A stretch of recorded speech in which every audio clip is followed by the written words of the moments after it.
Every faith tradition that I can think of has a holiday where lighting up the darkness is a major theme. We just celebrated Diwali, and Hanukkah, when we light the 8-branched candelabra, starts just after Thanksgiving this year. Christmas also has many customs that deal with bringing light into darkness and into the world. In the Jewish tradition, we have Shabbat, the Sabbath, which begins every Friday evening at sundown, and it's a long-standing custom and commandment to light candles to usher in this holy day as night falls.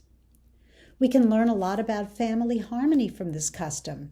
As one of today's leading rabbis, Eliezer Melamed, notes in his work Peninei Halacha, or Pearls of Wisdom.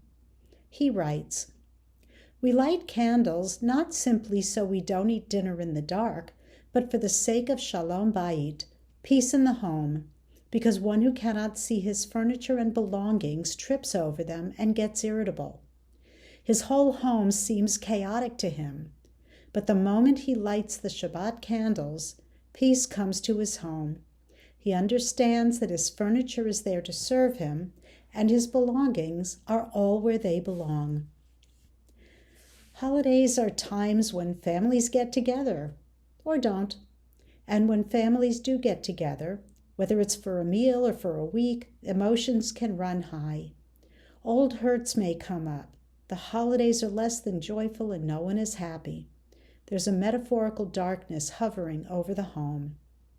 The Hebrew Bible is full of stories of dysfunctional families and family drama, starting right from Adam and Eve. The text leaves an awful lot unsaid and records very little conversation between family members.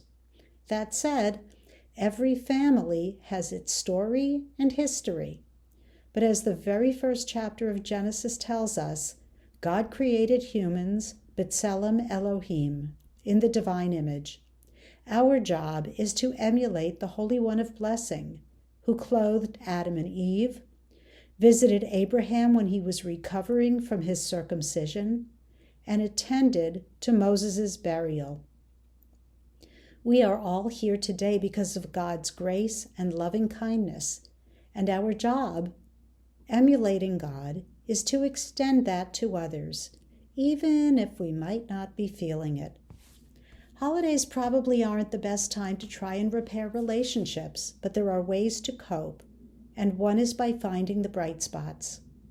One of the beauties of candlelight is that one candle can light many, and its flame doesn't diminish. Rather, it multiplies the light.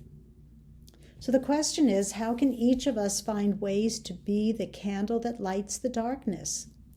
And perhaps more importantly, how can we find the light to share within ourselves to fuel our resilience?